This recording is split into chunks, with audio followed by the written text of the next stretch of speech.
시간 우리에게 주시는 하나님의 말씀은 사도행전 26장 6절에서부터 18절까지입니다. 제가 받들어 읽겠습니다. 이제도 여기 서서 신문 받는 것은 하나님이 우리 조상에게 약속하신 것을 바라는 까닭이니 이 약속은 우리 12지파가 밤낮으로 간절히 하나님을 받들어 섬김으로 얻기를 바라는 바인데, 아그리빠 왕이여, 이 소망으로 말미암아 내가 유대인들에게 고소를 당하는 것이니이다. 당신들은 하나님이 죽은 사람을 살리심을 어찌하여 못 믿을 것으로 여기나이까? 나도 나사렛 예수의 이름을 대적하여 많은 일을 행하여야 될 줄 스스로 생각하고 예루살렘에서 이런 일을 행하여 대제사장들에게서 고난을 받아가지고 많은 성도를 옥에 가두며 또 죽일 때에 내가 찬성 투표를 하였고 또 모든 회당에서 여러 번 형벌하여 강제로 모독하는 말을 하게 하고 그들에 대하여 심히 격분하여 외국 성에까지 가서 박해하였고 그 일로 대제사장들의 고난과 위임을 받고 다메섹으로 갔나이다. 왕이여, 정오가 되어 길에서 보니 하늘로부터 해보다 더 밝은 빛이 나와 내 동행들을 둘러 비추는지라. 우리가 다 땅에 엎드러짐에 내가 소리를 들으니 히브리 말로 이르되 사울아 사울아 내가 어찌하여 나를 받게 하느냐. 가시체를 뒷발질하기가 내게 고생이니라. 내가 대답하되 누구시니까? 주께서 이르시되 나는 내가 받게 하는 예수라. 일어나 너의 발로 서라. 내가 네게 나타난 것은 곧 내가 나를 본 일과 장차 내가 네게 나타날 일에 너로 종과 증인을 삼으려 함이니 이스라엘과 이방인들에게서 내가 너를 구원하여 그들에게 보내어 그 눈을 뜨게 하여 어둠에서 빛으로 사탄의 권세에서 하나님께로 돌아오게 하고 죄사함과 나를 믿어 거룩하게 된 무리 가운데서 기업을 얻게 하리라 하더이다. 아멘. 오늘은 왜 부활을 믿어야 하는가 라는 제목을 가지고 하나님의 말씀을 선포하겠습니다. 따라하겠습니다. 왜 부활을 믿어야 하는가? 왜 부활을 믿어야 하는가? 우리 사람들에게 있어 최대의 절망은 다름 아닌 바로 죽음입니다. 사람들이 나름대로 꿈을 가지고 열심히 노력하면서 살면 때로 출세도 하고 또 돈도 벌고 자신이 하고 싶은 큰 일들을 이루어 놓습니다. 그러나 문제는 시간이 가면서 늙어지고 병들다가 결국은 다 죽고 만다는 것입니다. 이 죽음 앞에서 사람은 절망할 수밖에 없습니다. 아무리 귀한 꿈을 꾸었다 할지라도 죽음 앞에서는 이루어질 수가 없기 때문입니다. 인류 역사상 가장 오래 살았다고 하는 무두셀라라고 하는 사람도 1000년을 못 살았습니다. 969세를 끝으로 죽었습니다. 우리나라에서도 돈을 가장 많이 가지고 있는 사람들, 이미 고인들이 된 분들이 기억이 나지만 고 이병철 씨도 제가 보니까 78세밖에 살지를 못했습니다. 또 그 후에 최대 부자라고 일컬었던 고 정주영 씨도 86세밖에 못 살았습니다. 세상의 권세를 수십 년간 혼자 움켜쥐고 한 나라를 다스렸던 김일성이라고 하는 사람도 그 권세를 더 가지지 못하고 83세에 죽었습니다. 사람은 이렇게 죽음 앞에서 아무것도 더 이상 할 수가 없는 것입니다. 그러면 왜 사람은 이렇게 죽음을 죽어야 되고 이것을 해결할 길은 없는 것이냐? 이것에 대해서 수천 년 동안 많은 사람들이 연구하고 나름대로 많은 말들을 했습니다마는 정답이 없습니다. 왜냐하면 지금도 여전히 사람은 죽고 있고 지금도 계속해서 생존한 인물이 단 한 사람도 없기 때문입니다.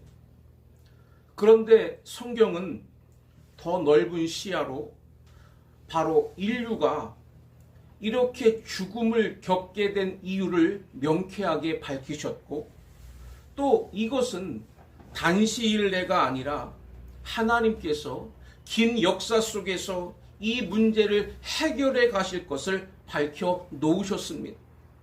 그것이 바로 예수 그리스도의 십자가와 부활이라고 하는 것입니다.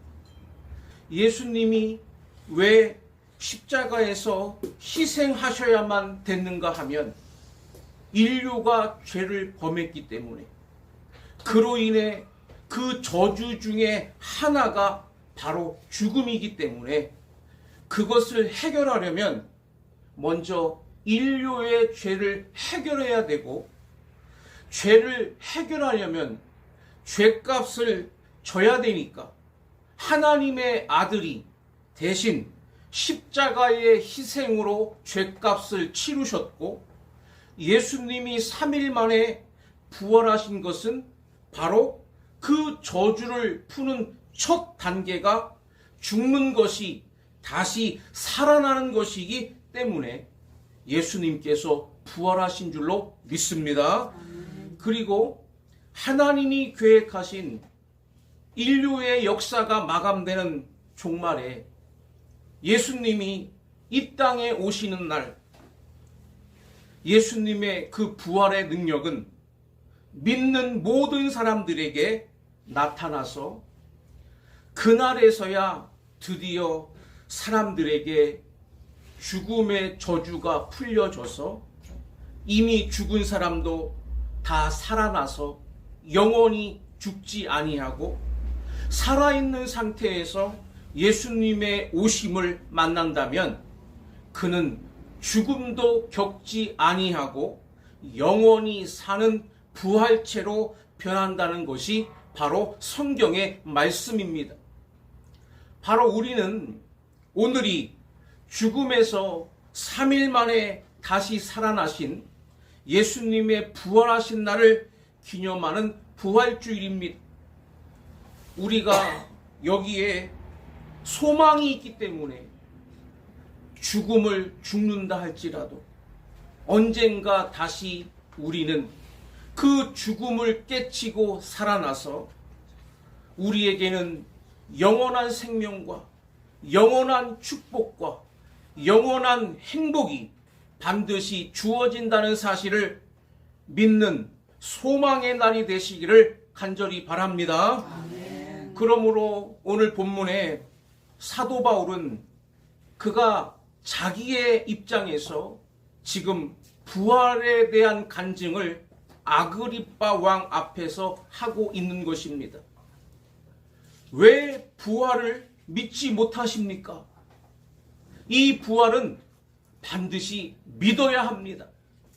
라고 지금 아그리빠 왕 앞에서 자신이 가지고 있는 이 부활 신앙을 전하고 있습니다. 오늘 우리들도 이 말씀을 통해서 왜 부활을 믿어야 되는지 분명한 이유를 세 가지로 발견할 수가 있습니다. 말씀을 귀담아 잘 들으시고 부활의 증인들이 되어지시기를 주의 이름으로 간절히 축원합니다. 세 가지로 말씀을 상고합니다. 첫째는 6절부터 8절에 보면 하나님의 약속이기 때문입니다. 따라하겠습니다. 하나님의 약속이기 때문이다. 하나님의 약속이기 때문이다.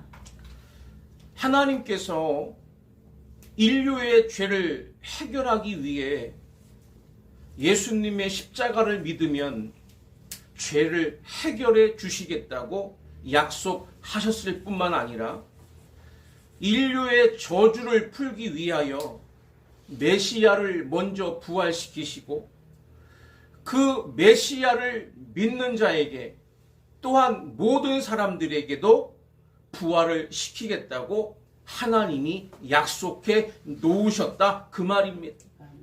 그게 구약 성경에 이미 다 나와 있습니다. 그대로 예수님은 오셔서 죽으시고 부활하신 것이고 이제 종말에 바로 모든 믿는 자들에게도 주시마 하고 약속하신 그 부활의 언약은 종말 때 완성되는 것입니다. 약속이 있는 한 그 하나님의 약속은 틀림없이 이루어지기 때문에 부활도 반드시 있다는 사실을 믿으시기를 바랍니다. 오늘 본문 6절에 이렇게 말씀합니다. 이제도 여기 서서 신문 받는 것은 하나님이 우리 조상에게 약속하신 것을 바라는 까닭이니. 바울은 자신이 비록 사람들에게 고발을 당하고 왕 앞에서 신문을 당하는 입장에 있지만 자신은 달리 이런 상황에 온 것이 아니라 나는 하나님이 우리 조상들에게 이미 주신 이 부활의 약속을 믿는다는 이유 때문에 지금 이렇게 핍박을 받고 있는 것입니다 라고 설명했어요. 그러면 그 약속이 어디에 나옵니까? 시편 16편 10절에 보면 메시아의 예언인데 이렇게 나와 있습니다. 이는 주께서 내 영혼을 스올에 버리지 아니하시며 주의 거룩한 자를 멸망시키지 않으실 것임이니이다. 메시아 예언 중에 메시아는 스올, 음부에 그대로 버려지지 않는다는 거예요. 스올까지 내려간다 할지라도 하나님은 그를 썩지 않게 다시 살려내신다. 이것이 부활의 약속입니다. 또 시편 49편 15절에도 메시아 예언에 이렇게 되어 있어요. 그러나 하나님은 나를 영접하시리니 이러므로 내 영혼을 스올의 권세에서 건져내시리로다. 하나님은 메시아를 인류의 죄를 대신 지고 죽으실 뿐만이 아니라 스올에까지 가신다 할지라도 하나님은 그에게 다시 스올의 권세를 이겨내고 살리시는 이러한 능력을 주신다고 말씀했습니다. 그래서 예수님은 죽으시고 3일 만에 살아나신 것입니다. 성경의 약속대로 메시아가 되신 줄을 믿으시기를 바랍니다. 이제 우리들에게도 또 그 부활의 약속이 주어졌는데 부활하시는 예수님을 믿는 자에게는 그 부활에 참여할 수 있는 이러한 축복을 약속해 놓으셨어요. 시편 71편 20절에 우리에게 여러 가지 심한 고난을 보이신 주께서 우리를 다시 살리시며 땅 깊은 곳에서 다시 이끌어 올리시리이다. 우리 인류는 저주를 받고 많은 심한 고난을 받고 땅 속에까지 들어가는 죽음의 저주를 받았습니다마는 여기서 우리라고 하는 이 복수는 바로 메시아를 믿는 모든 성도를 일컫는 것인데 그 성도들이 반드시 땅 속에서 끌어올려지는 부활체가 된다는 사실을 약속하신 것입니다.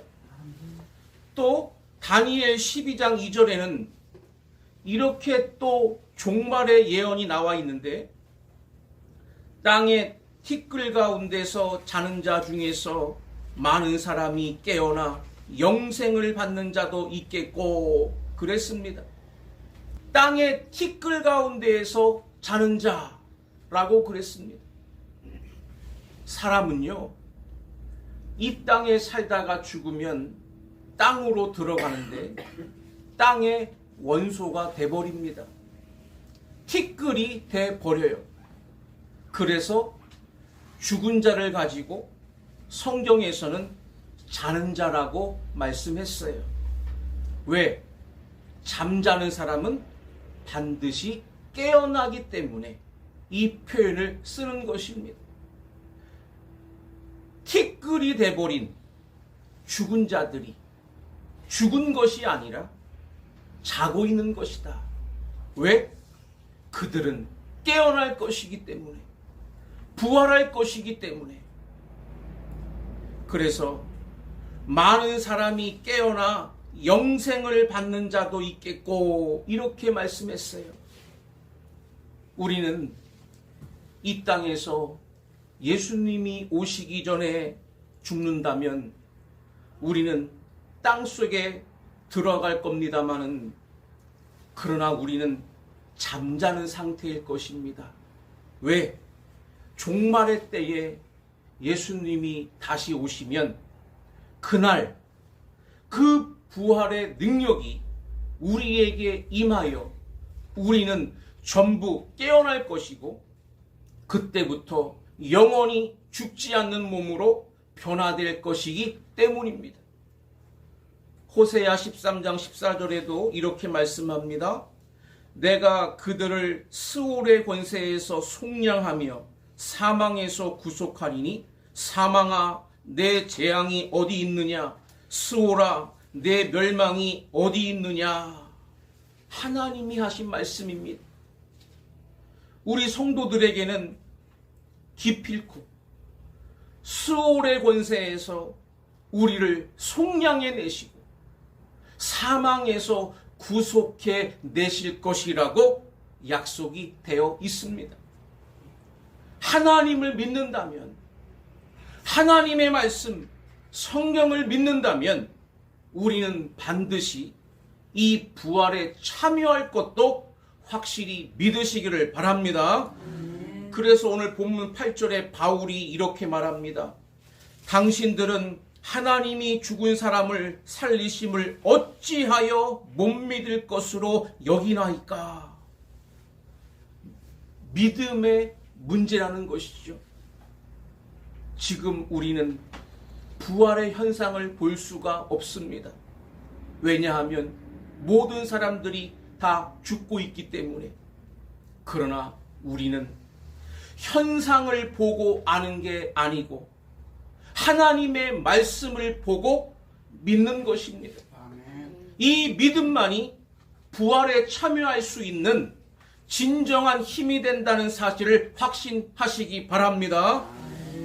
미국의 목사라고 불리우며 20세기 개신교회에서 가장 큰 영향력을 떨친 것으로 평가받는 아주 훌륭한 빌리 그레함 목사님이 향년 100세의 일기로 지난 2018년 2월 21일 자택에서 돌아가셨습니다.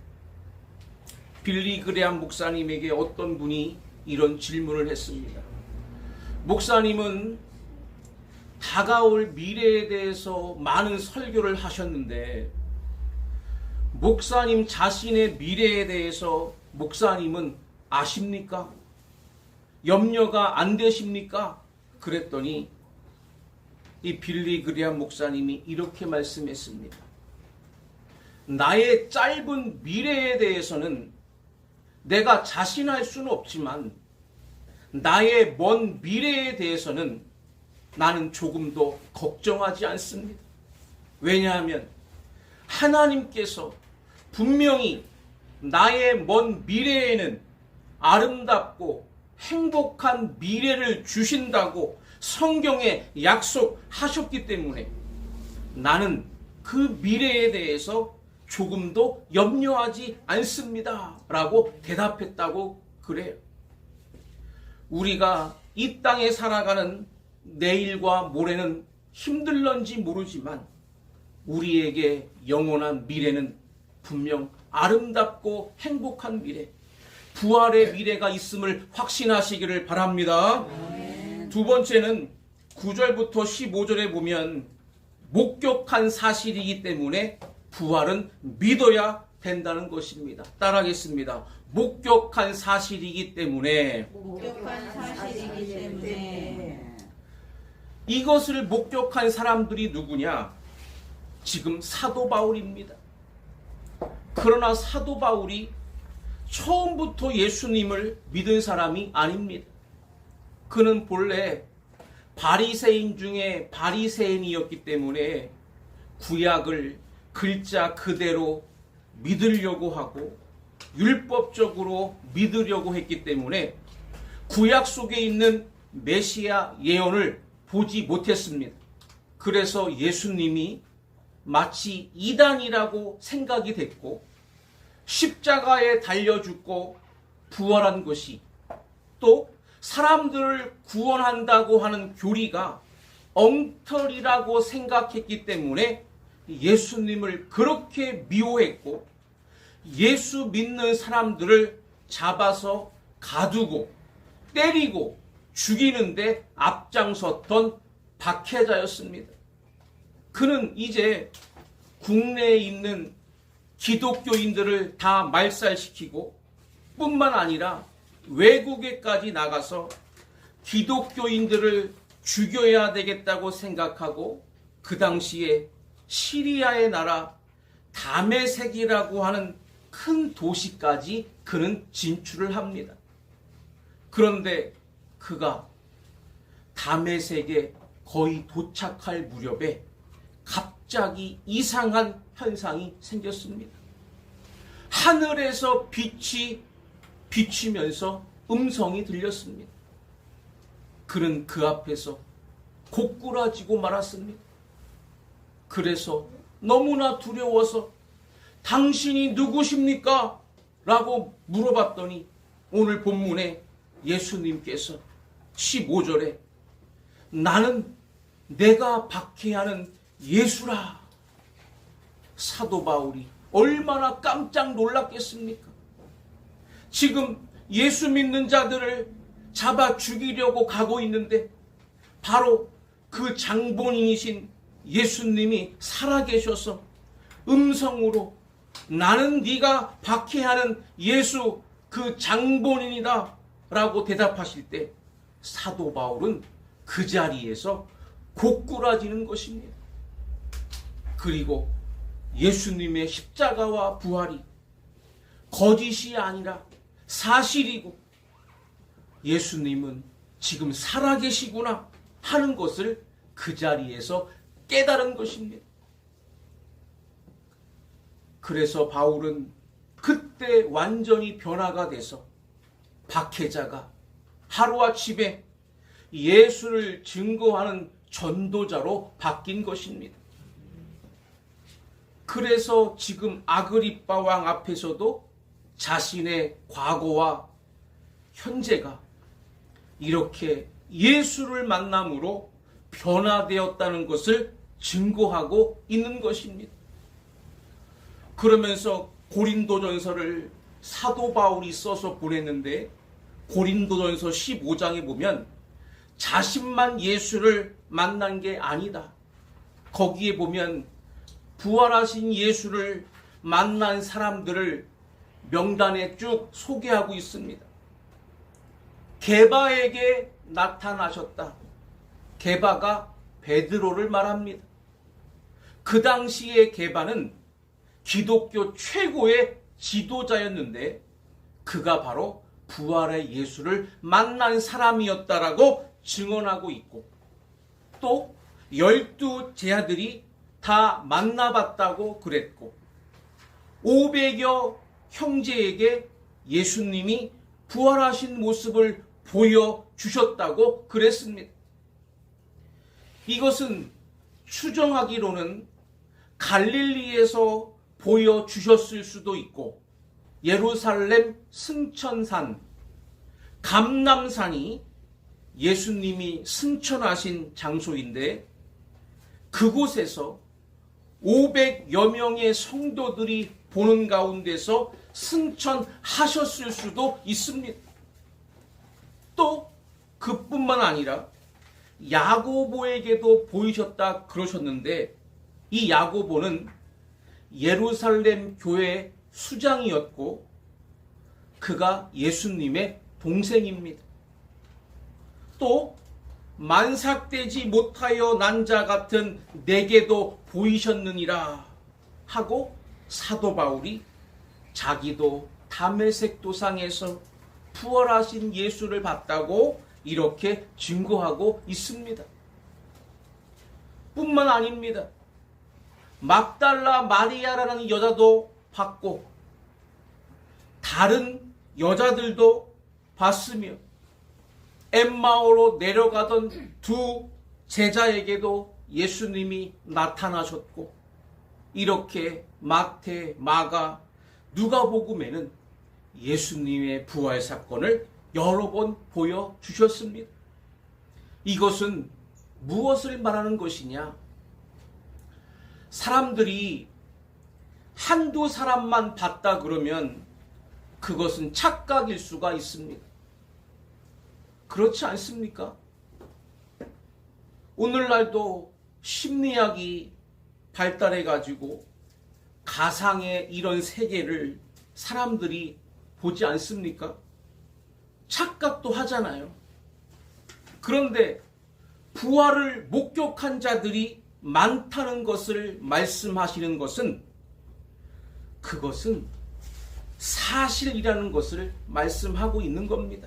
아멘. 그리고 그 하나님의 진리로 충만했던 이 사도들, 자기들이 평생 동안 부활하신 예수님을 나는 이렇게 보았다고 증거했기 때문에 그들이 증거한 이 말씀, 이 복음서 서신이 2000년이 지난 오늘까지 오고 있는 것입니다. 이것이 가짜라고 그러면 이것은 길게 갈 수가 없습니다. 왜냐하면 거짓말은 반드시 들통나는 것이고 사실이 아닌 것은 역사에서 사라지게 돼 있기 때문입니다. 그러므로 우리가 직접 만나지 못했다 할지라도 바로 우리의 믿음의 선조들인 예수님의 제자들, 부활을 목격한 자들의 증거를 우리는 받아들여야 될 줄로 믿습니다. 미국의 부흥사였던 무디가 이런 말을 했어요. 당신 자신을 믿어 보십시오. 반드시 실망할 때가 올 것입니다. 친구를 믿어 보십시오. 어느 날 죽거나 이별할 때가 올 것입니다. 명예나 돈을 믿어 보십시오. 어느 날 사라질 때가 올 것입니다. 그러나 예수 그리스도를 믿어 보십시오. 후회 없는 삶을 살 것이요 영원한 생명을 얻을 것입니다. 바로 부활의 믿음으로 우리는 영생을 얻는 줄로 확신하시기를 바랍니다. 마지막 세 번째는 16절부터 18절에 보니까 증거의 사명이 우리에게 있기 때문에 부활을 믿어야 된다는 것입니다. 따라하겠습니다. 증거의 사명이 우리에게 있기 때문에 증거의 사명이 우리에게 있기 때문에 사도 바울은 자신이 본 예수를 본 것으로 끝나지 아니하고 그 뒤에 16절에 보니까 일어나 너의 발로 서라. 내가 네게 나타난 것은 곧 내가 나를 본 일과 장차 내가 네게 나타날 일에 너로 종과 증인을 삼으려 함이니 이렇게 말씀합니다. 다시 말해서 사도 바울에게 부활의 예수님이 나타나신 것은 사도 바울만 변화시키려고 나타나신 게 아니라 네가 지금부터 부활의 예수를 증거하는 전도자가 돼서 너로 인하여 많은 사람들이 부활의 믿음을 통해 구원받도록 내가 너를 세우려고 하는 것이다. 이렇게 말씀했어요. 우리에게까지 이 부활의 믿음이 온 것 증거자들에 의해서 온 줄로 믿습니다. 그렇다면 내가 예수를 믿고 부활의 믿음으로 나만 구원받고 끝난다는 것은 하나님의 뜻이 아니라는 걸 알 수가 있습니다. 우리가 믿는 대로 또 증거해서 또 다른 사람들에게도 그 부활신앙을 통해 구원받게 하라는 예수님의 명령이기 때문에 우리는 부활을 믿고 전해야 될 줄로 믿습니다. 그렇기 때문에 사도 바울은 19절에 이렇게 간증합니다. 아그리빠 왕이여, 그러므로 하늘에서 보이신 것을 내가 거스르지 아니하고 그랬습니다. 지금까지는 어땠습니까? 예수와 예수 믿는 자들을 다 잡아 죽이려고 살기가 등등하게 오고 있다가 예수를 만난 다음부터 그는 예수 앞에 자기의 뜻을 죽이고 예수의 뜻 앞에 거스르지 아니하고 이제는 23절에 보니까 곧 그리스도가 고난을 받으실 것과 죽은 자 가운데서 먼저 다시 살아나사 이스라엘과 이방인들에게 빛을 전하시리라 함을 순종하게 되었다라고 이렇게 말씀합니다. 예수님의 12 제자 중에 부활에 대해 의심을 가진 제자가 한 사람이 있었죠. 바로 도마라고 하는 사람인데 요한복음에 보면 다른 제자들이 있을 때 예수님이 나타나 보고 나서 도마에게 우리가 예수님을 만났다고 말하니까 도마가 뭐라고 말하죠? 내가 손으로 예수님의 상처 자국을 만져보지 않고서는 나는 도저히 믿을 수가 없다. 이렇게 말했어요. 이게 바로 우리들의 마음이에요. 예수님이 죽었는데 다시 살아나셨다. 이건 상식적으로 있을 수가 없으니까 내가 직접 손으로 확인하고 보기 전에 못 믿는다. 그랬던 거예요. 8일 후에 예수님이 도마가 있을 때 다시 나타났습니다. 그래서 예수님이 도마에게 하신 말씀이 뭐죠? 요한복음 20장 29절에 너는 나를 본고로 믿느냐? 보지 못하고 믿는 자들은 복되도다. 이렇게 말씀했어요. 이 말씀이 뭐예요?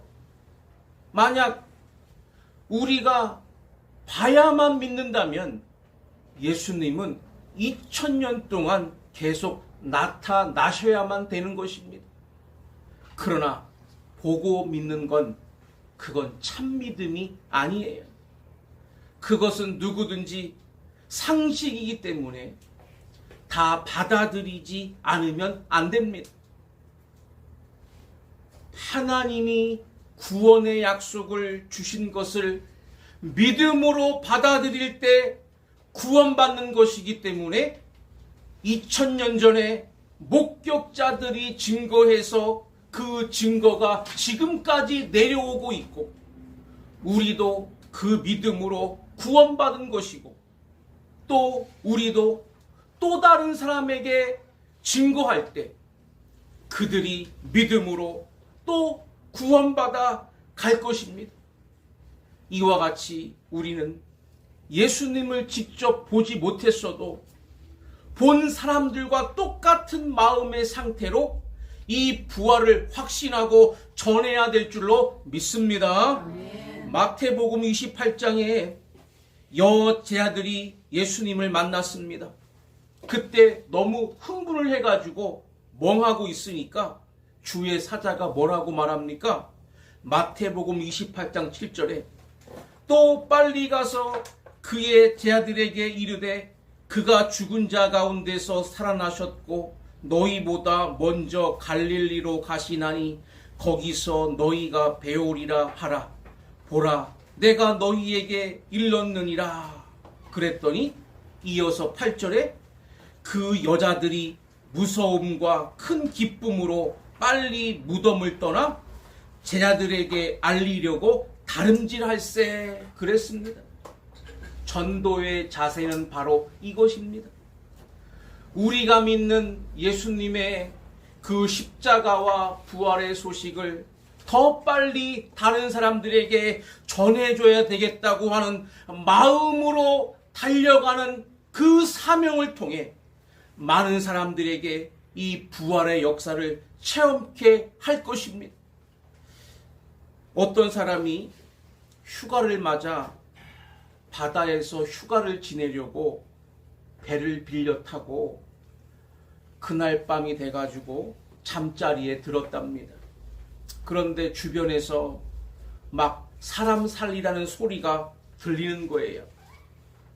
깜깜한 바다에 사람 살리라는 소리가 들리니까 이 사람이 벌떡 일어나서 손전등을 찾아가지고 막 사방을 비추어 본 겁니다. 그런데 물만 보이고 사람은 안 보이고 잠시 후에는 살려달라는 소리가 없어졌어요. 그래서 어쩔 수가 없어가지고 그는 다시 들어와서 잠을 자고 그 이튿날 나가서 사람들하고 얘기를 해보니까 이런 소리가 들리는 거예요. 어젯밤에 어떤 사람이 그만 실수를 해가지고 바닷물에 빠져버렸다는 거예요. 그래서 막 살려달라고 했더니 누가 손전등을 막 비춰주는 바람에 밧줄이 보여서 그 밧줄 타고 올라와서 그가 살아났다는 거예요. 누군지 몰라도 참 그 사람이 나에게 손전등을 비춰준 사람이 있는데 그 사람 누군지 모르겠다. 참으로 감사하다. 그러더라는 거예요. 전도는 바로 이런 것입니다. 이제 말씀 마칩니다. 우리가 기왕이면 사람을 딱 지명하고 그 사람에게 복음을 제시해서 그 사람이 그 자리에서 믿고 거듭나고 하나님의 자녀가 되는 거 한눈에 다 봤으면 좋겠지만 복음은 꼭 그렇게 되는 게 아닙니다. 우리는 그냥 손전등 비춰주듯이 그냥 우리는 복음의 빛을 그냥 나누어 줬을 뿐이지만 그 속에서 하나님이 예비하신 영혼들은 다 구원의 밧줄을 붙잡고 살아나는 줄로 믿으시기를 바랍니다. 우리가 믿는 예수 그리스도의 십자가와 그 부활만 기회가 닿는 대로 계속해서 전해놓으면 그 구원의 빛은 반드시 닿게 돼 있습니다. 우리들도 그렇게 해서 구원받은 것처럼 또 그런 사명을 우리 역시 온전히 감당해내는 이 땅의 부활의 증인들이 되어지시기를 주의 이름으로 간절히 축원합니다.